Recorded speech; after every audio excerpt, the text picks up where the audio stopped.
Hi there. Would you like to keep up to date with all the ongoing changes from Confluence Data Center direct from your Google Chat Spaces?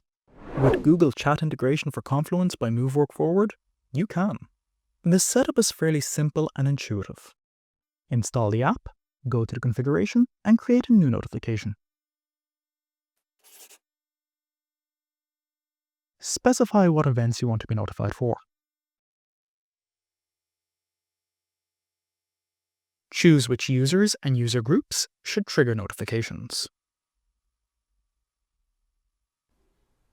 You can specify which labels or topics the notification should include.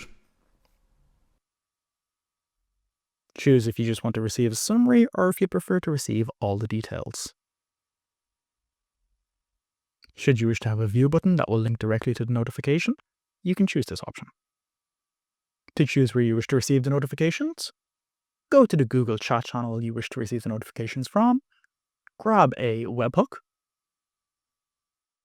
copy it, and paste it in. The last step is to provide a suitable name.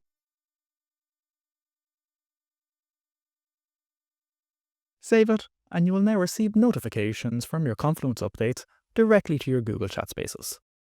And if you like this app, you may also want to check out Google Chat for Jira Data Center by webhook Forward.